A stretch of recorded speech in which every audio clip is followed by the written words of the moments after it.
উভয়ের সমানে আজকের জমাতে যে বিষয় সম্পর্কে আমরা আলোচনা করব এবং শুনব, আমাদের আজকের জমার আলোচনার আলোচ্য বিষয় হচ্ছে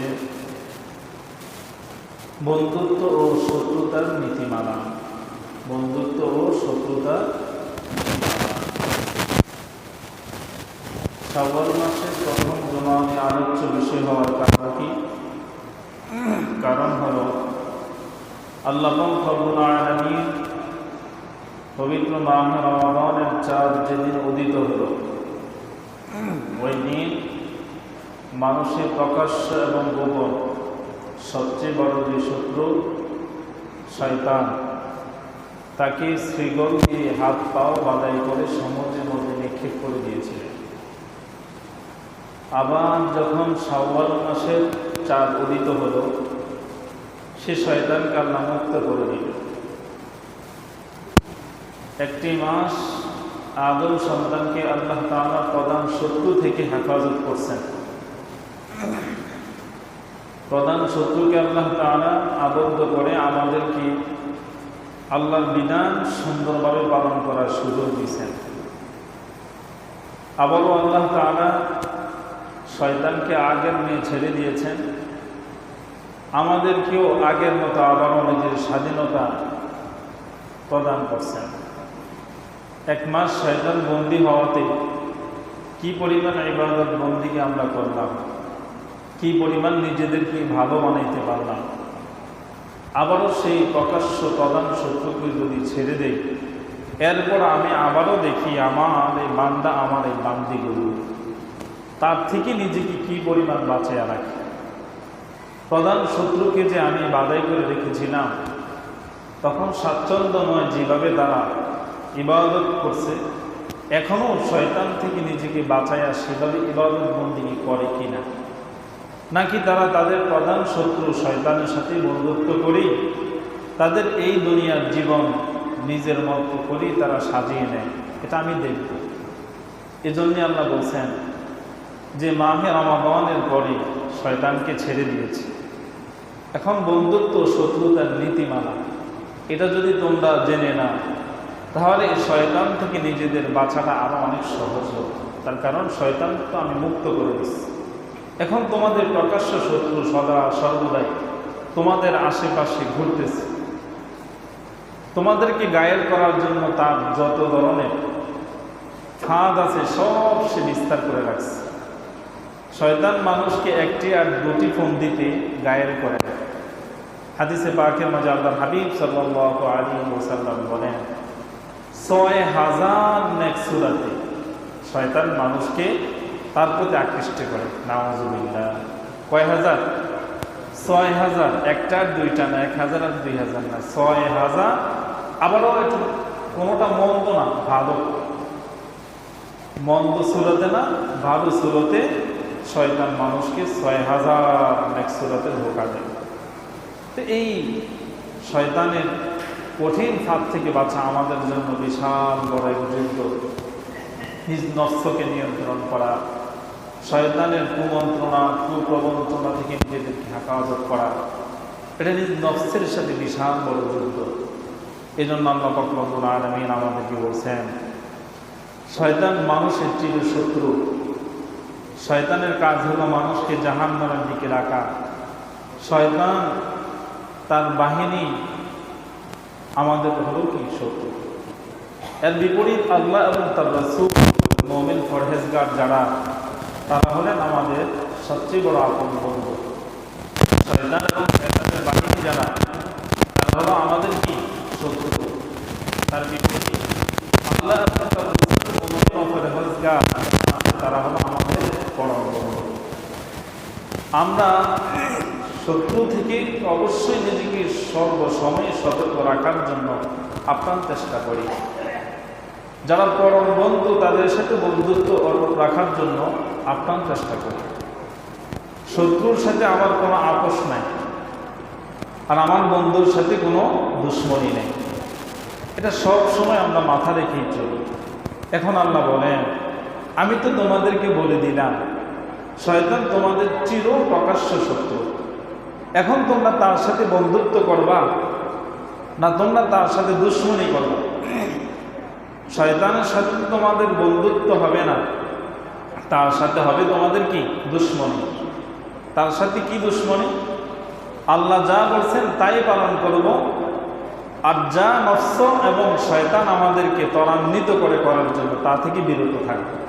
এটি হলো শয়তানের সাথে কি আমাদের দুশ্মনী। শয়তানের বাহিনীকে বন্ধু বানানো যাবে না। শয়তানের বাহিনী যে আছে, কোরআনুল কারীমে আল্লাহ পাক রব্বুল আলামিন এ বর্ণনা দিয়েছেন। যখন শয়তানকে অভিশপ্ত করা হলো, কেন? হযরত আদম আলাইহিস সালামকে যখন আল্লাহ তাআলা বললেন যে তুমি আদমকে সিজদা করো, তখন শয়তান সিজদা করলো না, আবা ওয়াস্তাকবার, সে অস্বীকৃতি জানালো, অস্বীকার করলো না, আমি আদমকে সিজদা করবো। আল্লাহ তাআলা বললেন ফাকানা মিনাল কাফিরিন, তাহলে তুমি বিতাড়িত বন্ধু শয়তান হয়ে গেল। ওই থেকেই শয়তানকে যখন অভিশপ্ত করা হলো, শয়তান আল্লাহ তাআলার কাছে দোয়া করলেন, আল্লাহ আমারও তো আপনি বিতাড়িত শয়তান নাম হিসাবেই আপনার রহমত থেকে বঞ্চিত করলেন, আবার একটা নামও দিচ্ছেন মরদুদ শয়তান। তা আমি তো আপনার ইবাদত বন্দেগী কম করি নাই। এক হাদিসের মাঝে বলছি যে ৮০,০০০ বছর, কয় হাজার? ৮০,০০০ বছর এই শয়তান ছিল ফেরেশতাদের ওস্তাদ। কয় হাজার বছর? ৮০,০০০ বছর শয়তান ছিল কাদের ওস্তাদ? ফেরেশতাদের ওস্তাদ। আর এই শয়তানের এক এক আসমানে ইবাদতের ধরন এক এক রকম ছিল। এক এক আসমানে তার বসবাসের বয়স প্রায় 1000-এর মতো ছিল। তো সে আসমান আর জমিনের এমন কোনো জায়গা নাই যেখানে রব্বুল আলামিনকে সিজদা দেওয়া তার বাকি নেই। সুবহানাল্লাহ, চিন্তা করছেন? এই পরিমাণ ইবাদত সে করছে, কিন্তু একটি মাত্র আল্লাহর হুকুম অমান্য করার কারণে আল্লাহ তাকে অবাঞ্ছিত ঘোষণা করছেন। আল্লাহ তাআলা তাকে শয়তান বানিয়ে দিয়েছেন। এখন সে আল্লাহকে বলেন, আল্লাহ বুঝলাম আমি অন্যায় করছি, আমারে আপনি শয়তান হিসাবে ঘোষিত করছেন, তা আমার একটা আবদার আপনার কাছে, এটা রাখতে হবে, এটা আমার দাবি। কি? যে আমাকে কিয়ামত পর্যন্ত হায়াত দিতে হবে। কি দিতে হবে? হায়াত দিতে হবে। তো বুঝলাম, হায়াত তোমাকে যদি দিই কি করবা? হ্যাঁ, যে আদমকে সিজদা না করার কারণে আপনি আমারে শয়তান হিসেবে ঘোষিত করলেন, আমাকে আপনি অবাঞ্ছিত করলেন, মরদুদ শয়তান বানিয়ে দিলেন, আমি যাতে তাদেরকে কিয়ামত পর্যন্ত ধোঁকা দিতে পারি। আমি যেমন জান্নাত থেকে বঞ্চিত, আপনার রহমত থেকে বঞ্চিত, আপনার থেকে বঞ্চিত, আমি তাদেরকেও ঠিক সেম আমার মতো আপনার জান্নাত থেকে, আপনার থেকে, আপনার রহমত থেকে বঞ্চিত করবে। বলেন নাউজুবিল্লাহ। তখন আল্লাহ তাআলা বলবেন, তাই? হ্যাঁ ঠিক আছে, আমি তোমারে হায়াত দিলাম কিয়ামত পর্যন্ত। কি দিলাম? হায়াত তোমাকে দিলাম কিয়ামত পর্যন্ত, এটা মঞ্জুর। আর কোনো দাবি? আল্লাহ আরেকটা দাবি আছে। আরেকটা দাবি কি? আমি যাতে তাদেরকে রগে রগে ঢুকে ঢুকে ধোঁকা দিতে পারি, এই শক্তিটা আমাকে দিতে হবে। আল্লাহ বললেন, আচ্ছা, দ্বিতীয় এই শক্তি তোমাকে প্রদান করা হবে। কয়টা গেছে? 2টা। আরেকটা আছে, এটা আজকে আর বলা হবে না। আজকে এই 2টা আমাদের প্রয়োজন, এই 2টার জন্য বললাম। এই 2টা বলার পরে আল্লাহ পাক রব্বুল আলামিন এখন শয়তানকে বলেন সূরা বনী ইসরাঈলের 64 নম্বর আয়াতের মধ্যে, ওয়াস্তাফজিজ মান ইসতাতা'তা মিনহুম বিসাওতিকা ওয়া আজলিব আলাইহিম বিখাইলিকা ওয়া রাজলিকা ওয়া শারিকুহুম ফিল আমওয়ালি ওয়াল আওলাদি ওয়া'idহুম। তুমি যাও, আল্লাহ শয়তানকে বলতেছেন, যাও তুমি যাও, যাকে পারো তাকেই তুমি বিভ্রান্ত করো। হ্যাঁ, আমি তোমাকে হুকুম দিলাম, যাও করো। তোমার আওয়াজ দ্বারা, তোমার আহ্বান দ্বারা, আর তাদের বিরুদ্ধে তোমার পদাতিক বাহিনী ও অশ্ববাহী বাহিনীকে তুমি লাগিয়ে দাও। আমি তোমাকে বললাম যাও, তুমি আহ্বান করো, তোমার আওয়াজ দ্বারা। তোমার দুইটা বাহিনী আছে, একটা বাহিনী পদাতিক বাহিনী, আর একটা বাহিনী কি অশ্বরোহী বাহিনী। তাদেরকে তুমি আমার আদম সন্তানদের পিছনে লাগিয়ে দাও দাও, তাদের সন্তান এবং তাদের সম্পদের পিছনে তুমি লাগিয়ে দাও। এরপরে আল্লাহ পাক রব্বুল আলামিন বলেন, এই আয়াতে আমি শয়তানের যে দুইটা বাহিনী আছে এটা তোমাদেরকে জানিয়ে দিলাম। শয়তান প্রথমে বুঝতে পারে নাই যে আমাকে আল্লাহ ক্ষমতা দিলেন, তার বিপরীত আমার যে আসলে একটা রহস্য, শয়তানের যে আমার একটা ফাঁদ আছে, এটা যে আল্লাহ পাশ করে দিবেন, এটা সে বুঝতে পারে। তো মানুষ তো জানতো শুধু শয়তানি করে, হয়তো তার কোনো আর বাহিনী নাই, সে একা এত দুশ্মনী আর কিভাবে করবে। কিন্তু তার যে আরো সাঙ্গপাঙ্গ আছে, তার অনেক ধরনের তার আরো অধীনস্থ লোক আছে, এটা তো হয়তো মানুষ জানবে না। এই কারণে সে অনেক শয়তান দিয়ে অনেক শয়তানি করবে, আর সবাই জানবে যে শুধু শয়তান একাই করে। এখানে তার একটা অহংকার ছিল যে আমি এত কিছু করি, মানুষ বলবে সে একা এত কিছু কিভাবে করে। কিন্তু আল্লাহ তার অহংকারীটাকে আরো নিম্ন বানিয়ে দিচ্ছেন। কেন? যে সে একা করে না, তার সাথে তার সাহায্যকারী শয়তান কি আরো আছে।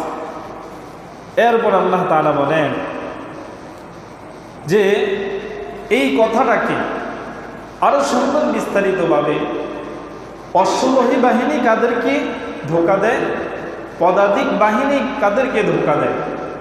হযরত আব্দুল্লাহ ইবনে আব্বাস রাইসুল মুফাসসিরিন, যিনি কোরআন সম্পর্কে সবচেয়ে বিশেষজ্ঞ, আল্লাহ রাসূলের চাচা, তিনি বলতেছেন, যাকে কোরআনের মাতৃগর্ভ বলা হয় বা কোরআনের স্বীকৃতিও বলা হয়, এরকম কোরআন বিশেষজ্ঞ ছিলেন হযরত আব্দুল্লাহ ইবনে আব্বাস রাদিয়াল্লাহু তাআলা।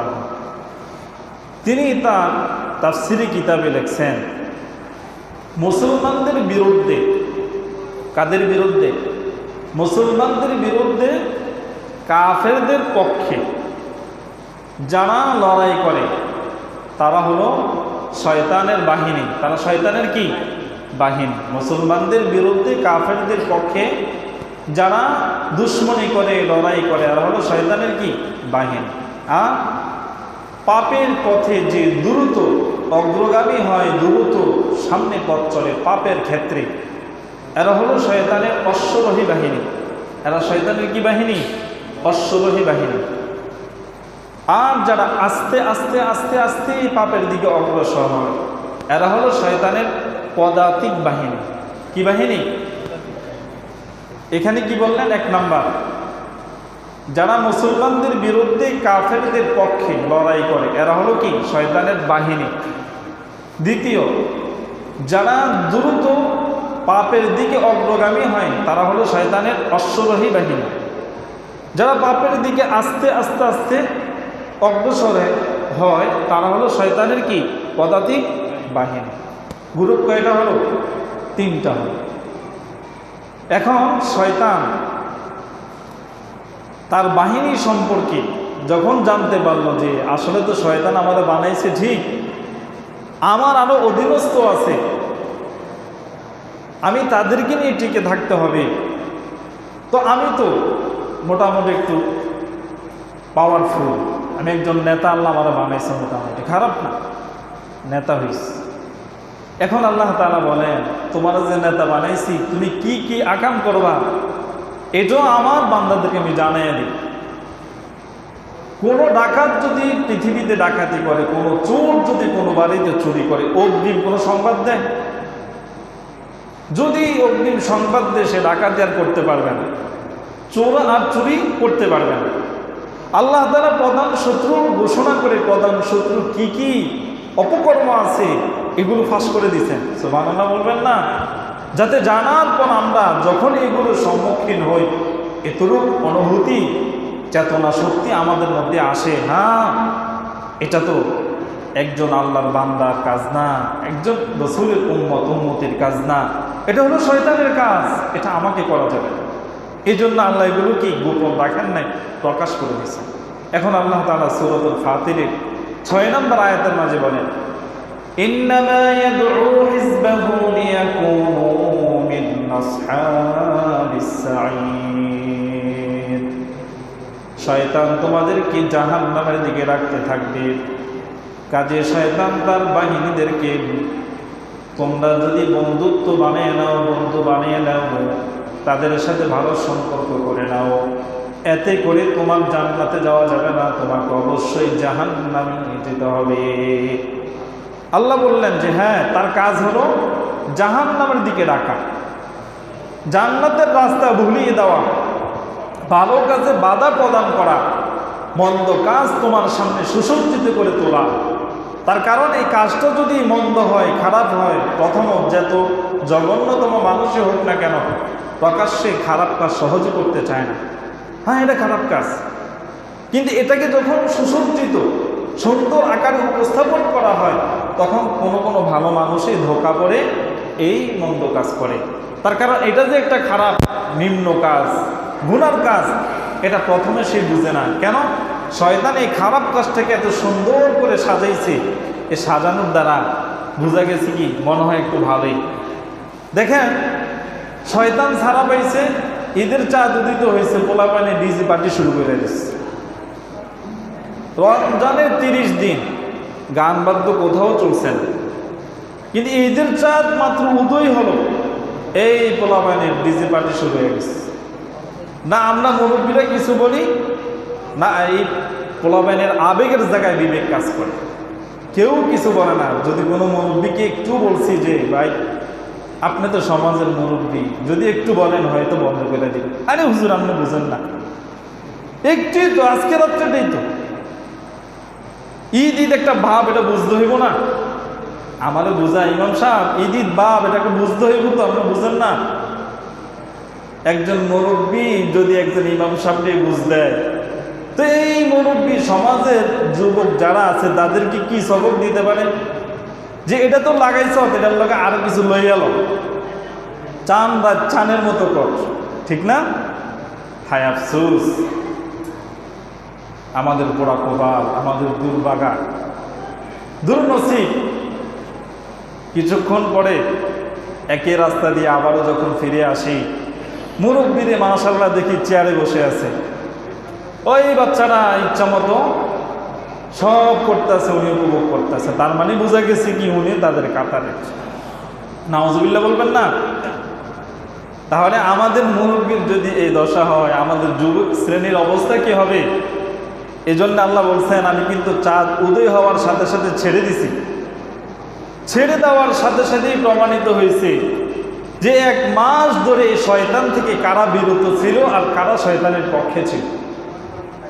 এই প্রথমেই এগুলো জানা শুরু করছে। এখন শয়তান বিহির হওয়ার পরেই শুরু করছে। আল্লাহ যে 1 মাস বলছে তোমাদেরকে নিষ্পাপ বানিয়ে দিবেন, তোমাদেরকে আল্লাহ তাআলা জান্নাতবাসী হিসেবে কবুল করবেন, তোমাদেরকে মায়ের গর্ভ থেকে মাত্র জন্ম নিয়েছে এমন সদ্য একজন ভূমিষ্ঠ সন্তানের মতো নিষ্পাপ আল্লাহ তাআলা করে ঈদগাহ থেকে বাড়িতে ফিরেইবেন। ভুল। নাউজুবিল্লাহ বলবেন না? শয়তান কি বলতেছে? এটা ভুল। ভুলও তোমরা ওই দিকে যেও না। আমি কিছুদিন রেস্টে ছিলাম আর কি, এখন আবার তোমাদের মাঝে ফিরে আসছি, আসো আমার ডাকে সাড়া দাও, আমার সাথে আবারও সঙ্গ দাও। এ শয়তান ডাক দিছে, আবার আমরা তার সাথে কি শুরু করে দিচ্ছি। এখন আল্লাহ তাআলা বলতেছেন, বান্দা তুমি যে তার সাথে আবারও আগের মতো এই যে এই অপকর্মগুলো, গুনার কাজগুলো শুরু করছো, তুমি তারে বন্ধু বানিয়ে করতেছি, কিন্তু না, তোমার বোঝা দরকার, তোমার জানা দরকার তোমার বন্ধুকে, তোমার দুশমনকে।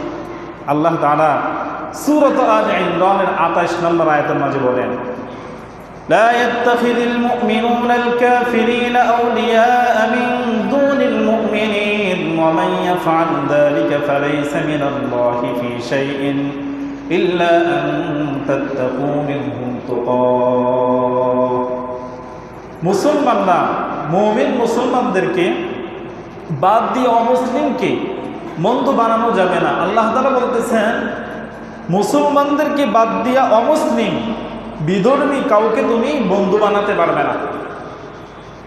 একই সমাজে চলবা, একই সমাজে উঠবা, একই সমাজে বসবাস করবা, সব কিছু হবে, কিন্তু অমুসলিম বিধর্মীর সাথে তোমার বন্ধুত্ব কখনো কি হতে পারবে না।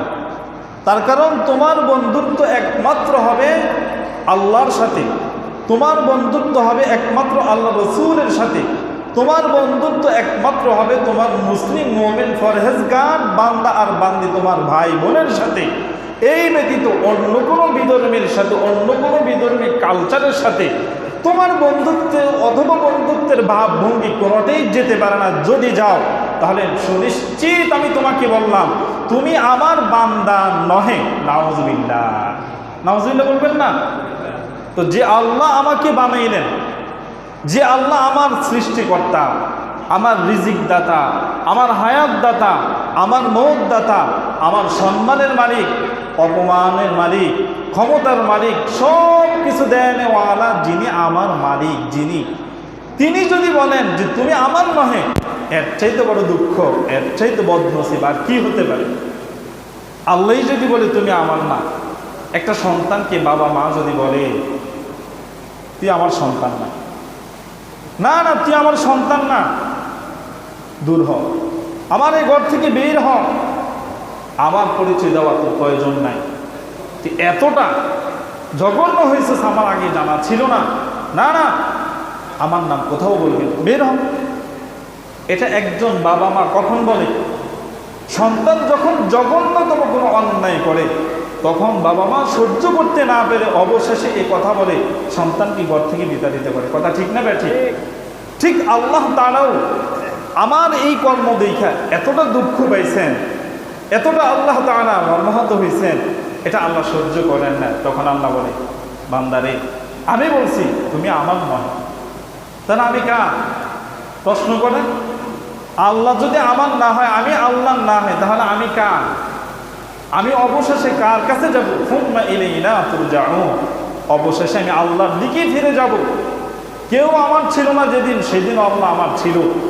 এখন যারা আমার আছে এরা কেউ আমার আপন না, সবাই নিঃস্বার্থের জন্য আমাকে ভোগ করে, কিন্তু একদিন তারা সবাই আমার থেকে দূরে সরে যাবে, আমিও তাদের থেকে পৃথক হয়ে যাব, একাকী। তখনও যারা আমার পৃথিবীতে আপন ছিল কেউ থাকবে না, কিন্তু যিনি আমার প্রথম ছিলেন শেষও তিনি আমার থাকবেন। তিনি কে? আল্লাহ। কোনো সময় আমাকে একা রাখেন নাই, কোনো সময় আমাকে একা রাখেন নাই, কোনো সময় আমাকে একা রাখবেনও না।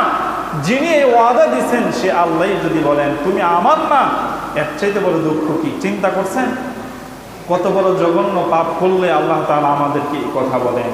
এরপর আল্লাহ তাআলা বলতেছেন সূরাত আল ইমরানের 30 নম্বর আয়াতে, ওয়াইউহাযযিরুকুমুল্লাহু নাফসা, হে আমার বান্দা, হে বান্দি, আমি আমার জাতের কসম করে বলছি তোমাদেরকে, তোমরা যদি একটি মাস ভালোভাবে কাটানোর পরে আবার আগের মতোই তোমরা তোমাদের সেই পাপ কাজে লিপ্ত হয়ে যাও, আগে ওই শয়তানের মতে আগে তার সাথে তোমরা সময় দেওয়া শুরু করো, তোমাদের বন্ধুকে আর দুশ্মনকে সেটাকে যাচাই বাছাই না করে দুশ্মনের সাথে বন্ধুত্বের ভাব মেনে চলো, আমি আল্লাহ যে কথা বলছি আমি এটা কখনোই ফিরিয়ে নিব না। তার মানে তুমি আমার নহে, তোমার অভিভাবক আমি না। তাহলে আল্লাহ যদি কারো অভিভাবক না হন, বলেন তো তার অভিভাবক কে? শয়তান। তার অভিভাবক কে? শয়তান। এখন আল্লাহ হাবিব সাল্লাল্লাহু আলাইহি ওয়াসাল্লাম বলেন, আল্লাহ যে এত বড় কঠোর একটি সত্য কথা বললেন, এটা কি এখানেই সীমাবদ্ধ না? এটার আরো অদূর ভবিষ্যতে কোনো প্রভাব আছে? হ্যাঁ আছে। কি? আল্লাহ রাসূল বুখারী শরীফের হাদিসের মাঝে বলেন, আল মারউ মা'a মান আহাব্বা, যে ব্যক্তির সাথে যে ব্যক্তির সম্পর্ক। এক ভাষায় প্রবাদ বাক্যে বলি আমরা যেটা বলে থাকি, যার সাথে যার ভাব তার সাথে কি কিয়ামত, যার সাথে যার মহব্বত, যার সাথে যার ভাব তার সাথে তার কি কিয়ামত। আপনি একজন বিধর্মীর সাথে যদি সম্পর্ক থাকে, একজন বিধর্মীর সাথে যদি বন্ধুত্ব থাকে, একজন বিধর্মীর কালচার যদি আপনার সদা সর্বদাই চলার পথে আপনার এটা সবচেয়ে আপন হয়ে থাকে, তাহলে তার সাথে আপনার হাসর হবে। নাউজুবিল্লাহ বলবেন না? আর যদি আপনি মুমিন ফরহেজগার হয়ে থাকেন, তাহলে আপনার হাসর একজন মুমিনের সাথে হবে, একজন ফরহেজগারের সাথে হবে, একজন আল্লাহর সাথে হবে, নবীর সাথে হবে। তাহলে আমাদের হাসরটা কার সাথে হওয়ার প্রয়োজন? কথা বলেন, আমাদের হাসরটা বেদিনের সাথে হওয়া প্রয়োজন নাকি মুমিন মুসলমানদের সাথে হওয়া প্রয়োজন? তো মুমিন মুসলমানদের সাথে যদি আমাদের হাসর হওয়া প্রয়োজন বোধ মনে করি, তাহলে আমাদের সকল কালচার কি বিধর্মীদের মতো হবে না মুমিনদের মতো হবে? বুঝে না, আমাদের কালচার কি বিধর্মীদের মতো হবে না মুমিনদের মতো হবে? ইসলাম ধর্মের যিনি প্রবক্তা, যিনি এই ধর্মকে নির্বাচন করেছেন, ইন্নাদ-দীনা ইনদাল্লাহিল ইসলাম, আল্লাহ যে বলছেন এই ধর্মকে আমি নির্বাচিত করছি, যে আল্লাহ এই ধর্মকে নির্বাচিত করছেন, এই ধর্মের যত নীতিমালা আছে, ওনার যত বিধিবিধান আছে, ওনার মতো বিধানকে পালন করব না নিজের মতো করব, ওনার মতো করতে হবে। আল্লাহ যেমন বলছেন ঠিক তেমনই করতে হবে। আমি যদি আমার মতো করি তাহলে তো আমি মুমিনদের সাথে আমার হাসর হবে না, মুমিনদের সাথে আমার সেখানে হিসাব কিতাব হবে না, আমার হিসাব কিতাব আমার সব কিছু ওই বেদিনদের সাথে হবে। বলেন নাউযুবিল্লাহ। তাহলে এই যে এগুলো করতেছি, আল্লাহ রাসূল সাল্লাল্লাহু আলাইহি ওয়াসাল্লাম বলেন যে কোরআনুল কারীমের সূরাতুল আনফালের 37 নম্বর আয়াতের মধ্যে আরেকটু কথা আল্লাহ বলতেছেন, ইয়াজআলুল খাবিথা বা'দাহু আলা বা'দিন ফায়ারকুমাহু জামিআ ফায়াজআলুহু ফি জাহান্নাম। কাফেরদেরকে আল্লাহ তাআলা কিভাবে জাহান্নামে নিক্ষেপ করবেন তা বোঝানোর জন্য কিতাবের ভাষায় বললে বুঝবেন না। এক্সাম্পল স্বরূপ আপনাদেরকে বলি, আপনারা যখন কোনো কাঠ কাটেন, সেই লাকড়িকে ভাঁজ করার জন্য যেমন একটার উপর আরেকটা ভাঁজ করে করে সুন্দর করে ওই লাকড়ির আপনারা কি করেন, স্তূপ দেন, এইভাবে 4 5 করে একটার উপর একটা করে আপনারা ভাঁজ করে দেন, যাতে লাকড়িগুলো সুন্দরভাবে শুকায়। আল্লাহ পাক রব্বুল আলামিন বলেন, যারা বিধর্মীর কালচার অনুসরণ করবে, শয়তানের বন্ধুত্ব গ্রহণ করবে, আমি আল্লাহ হাসরের ময়দানে তাদেরকে বেঈমানদের সাথে এইভাবে বাস করব, এইভাবে বাস করব, এইভাবে বাস করব, এইভাবে তাক করে একসাথ করে সম্মিলিতভাবে সকলগুলোকে আমি জাহান্নামে নিক্ষেপ করে দিব। সেদিন তারা বলবে, আল্লাহ আমরা তো মুসলমান, আমাদেরকে আপনি রক্ষা করেন। তখন আপনার আমার নবী বলবেন, তোমরা যে আমার উম্মত ছিল, আল্লাহর বান্দা ছিলাম, এটা তো যখন আমার সামনে তোমরা আসছো হাউজে কাউসারের পানি পান করার জন্য, তোমাদের আর আমার মাঝে একটা কালো পর্দা পড়ে গেছে। এই পাশে নবী, ওই পাশে আমরা, যার দুইজনের মধ্যে যখন কালো পর্দা পড়ে গেছে, এই কালো পর্দাই প্রমাণিত করে দিয়েছে তুমি আমার উম্মত না, তার মানে আমার আদর্শ মানো নাই, তুমি আল্লাহর বান্দা না, তার মানে আল্লাহর বিধান তুমি মানো নাই। অতএব আজকের এই দিনে মুসলমানদের নবীর কোনো সুপারিশ তোমার ভাগ্যে হবে না। আল্লাহ তাআলা তোমাকে কোনো সুন্দর সুফায়সালা দিবেন না, মুমিনদের সাথে তোমার হাসর হবে না, যাদের কালচার, যাদের আদর্শ মানছো বেঈমান, তাদের সাথে তোমার জাহান্নামে যেতে হবে। নাউযুবিল্লাহ। তাহলে একটু চিন্তা করেন, আমরা মুসলমান, আমাদের ঘরে আমাদের সন্তানগুলো আমাদের মুসলমান, দিন দিন আমাদের এই সন্তানগুলো কোন কালচারকে ফলো করছে? ঈদ আনন্দ উদযাপন কি দিয়ে তারা শুরু করে, কিন্তু আমরাও আমাদের সন্তানদের সাথে আমরাও প্রলাপন হয়ে গেছি। আমি মসজিদ ও আজকের লাভ কি হবে এগুলো যদি আপনারা বাসা বাড়িতে পালন না করেন, বাসা বাড়িতে এগুলো যদি আপনারা আমলে না নেন, মাইক উপরে মনে 8টা আছে, আরও যদি 1 ডজনও লাগিয়ে দেওয়া হয়, কি লাভ হবে? কোনো লাভ হবে না। আমি কেন আমার চাইতে বড় মুফাসসিরও যদি এখানে এসে বসিয়ে দেন, কি লাভ হবে? এই মাইকে আওয়াজ হবে, বক্তা গলা ফাটাবে, এতটুকুই শেষ। কিন্তু এখানে এত আয়োজন, এত কিছু বলার উদ্দেশ্য মানে কি? জীবন পরিবর্তন করা, জীবনকে পরিবর্তন করা, ভুলগুলো শুধরিয়ে নেওয়া, ইমানকে পরিপক্ক করা, আল্লাহর বিধানকে সুদৃঢ়ভাবে আঁকড়ে ধরা, নবীর আদর্শ অনুযায়ী জীবন যাপন করা। শয়তান যে চিরশত্রু দুশ্মন, তার সাথে সকল দুশ্মনের ভাব সদা সর্বদা রাখতে হবে। আমার বন্ধু, আমার আপন মুসলিম মুমিন ফরহেজগার ভাই, তার সাথে বন্ধুত্ব আমার অটুট রাখতে হবে। এই শিক্ষাই ইসলাম আমাকে দিচ্ছে। কিন্তু আমি কাকে ছেড়ে কাকে ধরছি? আল্লাহ যা বলছে ধরতে, তা ছেড়ে দিয়েছি, আল্লাহ যা ছাড়তে বলছে তা ধরে নিয়েছি, সম্পূর্ণ উল্টা। এখন আপনারাই বলেন, আমাদের রেজাল্ট কি জান্নাত না জাহান্নাম? আপনারা বলেন, আমাদের রেজাল্ট কি জান্নাত না জাহান্নাম? তা আল্লাহর কাছে আমরা কি কমো? আল্লাহ কি জান্নাত দিবেন না জাহান্নাম দিবেন? আল্লাহ তখন বলবো, তুমিই বলো। তোমার হিসাবটাই না, তুমি এখন সিদ্ধান্ত নাও তুমি কোথায় যাইবে। উপায় আছে? কোনো উপায় নাই। এই জন্য আল্লাহ রাসূল সাল্লাল্লাহু আলাইহি ওয়াসাল্লাম বলেন, শোনো, তোমরা যদি বিধর্মীদের সাথে এই সম্পর্কগুলো রাখো, তাদের সাথে চলো, বন্ধুত্বের ভাব ভঙ্গি নেয়া এগুলো এবং তাদের কালচার মাইনা চলো, তাহলে আরও কি ভয়াবহ আছে জানো? আমি কেন বলছি তাদের সাথে বন্ধুত্ব করা যাবে না? আল্লাহ তাআলা সূরাতুল হুদের ১১৩ নম্বর আয়াতে বলেন, ওয়ালা তারকানু ইলাল্লাযীনা যালামু ফাতামাসসাকুমুন নার। যারা জালেম, মুসলিম, কাফের, মুশরিক, তাদের দিকে তোমরা ঝুঁকবে না, তাদের দিকে তোমরা ঝুঁকবে না, তাদের মত আদর্শ তোমরা পদাঙ্ক হিসেবে অনুসরণ করবে না, তাদেরকে ফলো করবে না।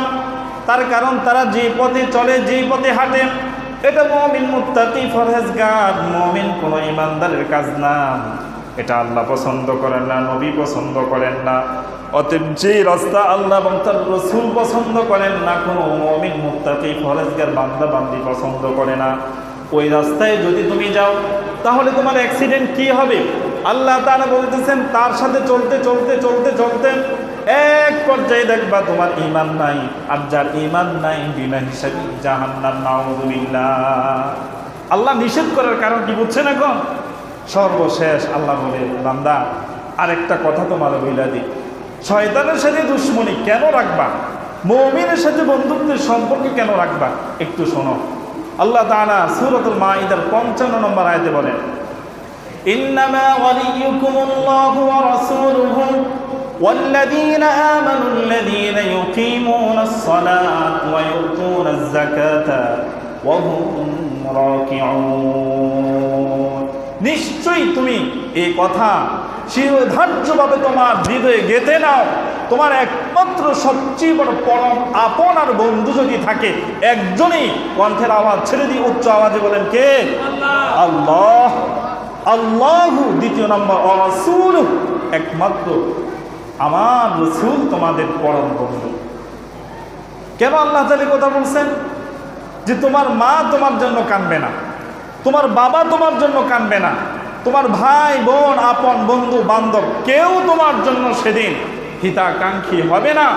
সবাই ইয়া নাফসি ইয়া নাফসি বলবে। পুরো নবী পর্যন্ত কোনো উম্মতের জন্য সুপারিশ করার কথা মাথায় থাকবে না। সকল নবী রাসূল ইয়া নাফসি বলবে। শুধু হাসরের ময়দানে একজন কেবলমাত্র আমাদের নবী মুহাম্মদুর রাসূলুল্লাহ সাল্লাল্লাহু আলাইহি ওয়াসাল্লামে আরশ আজিমের নিচে সিজদায় পড়ে, রব্বি হাবিলি ইয়া উম্মতি, হে রব আমার উম্মতকে মাফ করে দেন, আমার উম্মতকে মাফ করে দেন, আমার উম্মতকে মাফ করে দেন। সুবহান। এর চাইতে বড় আপনার কি হতে পারে? যেদিন সবাই ভুলে যাবে, সবাই পালিয়ে যাবে, কেউ পরিচয় দিবে না, পরিচয় দিতে আসবে না, সামনাসামনি হওয়ার পরও পালিয়ে যাবে, কিন্তু সেদিন একজনই পালাবে না, লুকাবে না, সদা সর্বদাই সামনে সজাগ, আমার একটা উম্মতকে জাহান্নামে দেওয়া যাবে না। আর উম্মতকে যতক্ষণ না পর্যন্ত জান্নাতে না নিতে পারবো, আমি রাসূল এখান থেকে মাথা উঠাবো না। সেদিন আল্লাহ তাআলা বলেন, ইরফা রাসাক, হে রাসূল মাথা উঠা, অনুমতি দিলাম, একসাথে ৭০,০০০ উম্মত জান্নাতে নিয়ে যান। সুবহানাল্লাহ। না, আপনার আমার নবী বলবেন, ইয়া আল্লাহ ৭০,০০০ উম্মতকে আমি জান্নাতে যাব, বাকি উম্মত কার কাছে রেখে যাব? না, আমি যাব না, আমি যাব না। আপনি কি চান? আল্লাহ আপনি দুনিয়াতে থাকতে আমাকে বলছেন, ওয়ালা সাউফা ইউতিকা রাব্বুকা ফাতারদা, আমি যতক্ষণ না পর্যন্ত সন্তুষ্ট না হব ততক্ষণ পর্যন্ত বলছেন দিতেই থাকবেন। পৃথিবীতে আমি কোনো দোয়া আপনার কাছে স্পেশালভাবে করি নাই। আমার এই দোয়াটা আজকের এই দিনের জন্য বরাদ্দ করে রাখছি। হে রব, আজকের এই দিন আমি প্রার্থনা করছি, আমার একটা উম্মতকে জাহান্নামে যেতে আমি দিব না। আমি আপনার কাছে অনুমতি প্রার্থনা করছি, আমাকে সে পাওয়ার আপনি দেন। আল্লাহ তাআলা বলবেন, যান নবী, দিয়ে দিলাম, নিয়ে যান। তো সেই নবীকে আপন বানাবো না, সেই নবীর আদর্শ ধরবো না, সেই নবীর আদর্শ সন্তানকে শিক্ষা দিব না, সে আদর্শ অনুযায়ী জীবন গঠন করব না। কার আদর্শ ধরবো, কার জীবন আদর্শ গ্রহণ করব, কার কালচার মাইনা চলতেছি, এগুলো দ্বারা অদূর ভবিষ্যৎ এবং আখিরাতে মুক্তির কোনো সম্ভাবনা আছে? নাই। এই জন্য আপনাদের কাছে করজোড়ে মিলিত করছি, ভাই একটা মাস 5 ওয়াক্ত নামাজ কত সুন্দর পড়ছেন, পুরা মসজিদ ভরপুর হয়ে গেছে, টুপি, বিভিন্ন কালারের পাঞ্জাবি, কত সুন্দর সারিবদ্ধতাভাবে মুসল্লিদের মন খারাপ আয়োজন। এই সুন্দর দৃশ্য কার মন না জুড়েছে, কার প্রাণ না জুড়েছে। হায়, সবাই মনে মনে বলছে সব সময় যদি মসজিদের নামাজের দৃশ্যটা থাকতো কতই না সুন্দর হইতো। আপনাদের মন এই কথা বলে নাই? বলে নাই আপনাদের মনটা এই কথা? এই মসজিদের এই মুসল্লি গেলে কোথায়? ও ভাই, এই জন্য আল্লাহ তাআলা বলছেন এই জমিনের মসজিদের নামাজের দৃশ্য যত সুন্দর হবে, আসমানে বান্দা বান্দির রিজিকের ফায়সালা তত সুন্দর হবে। সুবহানাল্লাহ। আমাদের মান, ইজ্জত, সম্মান, আমাদের প্রভাব প্রতিপত্তি, আমাদের ক্ষমতা সব কিছু দেওয়ার মালিক আল্লাহ। সে আল্লাহ বলছেন আমার এই বিধানগুলো সুন্দরভাবে মানো। শয়তানের সাথে দুশ্মনীর ভাব এটা অবশ্যই সবসময় মনে রাখবা, আর বন্ধুত্বের ভাব যাদের সাথে রাখতে বলছি তাদের সাথে লাগিয়ে রাখবা। তাহলে দেখবা এই পৃথিবীতে যতদিন থাকবা ঈমান নষ্ট হবে না, আল্লাহর সাহায্যের অভাব হবে না, রসুলের শাফাত থেকে বঞ্চিত হবে না। পরকালে তোমার সবচেয়ে বড় আপন রসুল হবে, হাউজে কাউসারের পানি নসিব হবে, আর ফুলসিরাতের উপর বিদ্যুৎ জলকে পার হবে, আর আল্লাহ তাআলার চির জান্নাতের মেহমান হবে। সুবহানাল্লাহ। এজন্য আপনাদের কাছে সর্বশেষ কথা বলছি, আল্লাহর হাবিব সাল্লাল্লাহু আলাইহি ওয়াসাল্লাম এই শাওয়াল মাসে মাহে রমাদানের পরে একটা আমল করতেন। কি করতেন? একটা আমল করতেন। আমলটা হলো 6 রোজার আমল। কিসের আমল? 6 রোজার আমল। এই 6 রোজার আমল যদি আমরা করি, আল্লাহর হাবিব বলেন কেমন ফায়দা তোমাদের হবে, কেমন লাভবান তোমরা হবে, কি পরিমাণ সওয়াব আল্লাহ তোমাদেরকে দিবেন। আল্লাহর হাবিব বলেন মান সামা রমাদানা সিত্তাতান মিন শাওয়ালিন কাসিয়ামিদ দাহরি কুল্লিহি, যে ব্যক্তি শাওয়াল মাসে 6 রোজা রাখবে, 6টা রোজা রাখবে, আল্লাহ পাক রব্বুল আলামিন 1 বছর টানা কেউ যদি রোজা রাখে যে পরিমাণ সওয়াব তাকে দেওয়া হবে, 6 রোজা রাখলে সেই পরিমাণ সওয়াব আল্লাহ তাকে দান করবেন। সুবহানাল্লাহ। আরেক হাদিসে বর্ণনায় আসছে যে এমনি সাধারণ মাসে 1 বছর রোজা রাখলে না, সাধারণ মাসে টানা 1 বছর রোজা রাখলে না, যদি মাহে রমাদানের রোজাটাকে 1 বছর ফরজ করা হতো, 1 বছর ফরজ রোজা রাখলে যে পরিমাণ সওয়াব দেওয়া হতো, আল্লাহ চাইলে খুশি হইয়া 1 বছর মাহে রমাদানের সম পরিমাণ সওয়াব তাকে দিবে। সুবহানাল্লাহ। চিন্তা করছেন কি পরিমাণ ফজিলত এটা? তো এই জন্য আমরা যারা বাড়ি সকলে এই শাওয়াল মাসে পুরা মাসে এ রোজা রাখার সুন্নত তরিকা হলো একসাথে লাগাতার রাখবেন না, এটাকে একদিন রেখে আরেকদিন গ্যাপ দেওয়া, একদিন রেখে আরেকদিন গ্যাপ দেওয়া, বিরতি দিয়ে দিয়ে এই রোজা রাখা হলো কি সুন্নত। আল্লাহ রসুল এইভাবে রাখতেন। এই জন্য আমরা যারা এই রোজা রাখতে পারি সম্ভব সকলে ইনশাআল্লাহ এই শাওয়াল মাসের 6 রোজার আমল করে 1 বছর রোজা রাখার সমপরিমাণ সওয়াবের অধিকারী হওয়া আল্লাহ তাআলা আমাদের সৌভাগ্য নসিব করে বলেন আমিন। ওয়া আখির দাওয়ানা আলহামদুলিল্লাহি রাব্বিল আলামিন।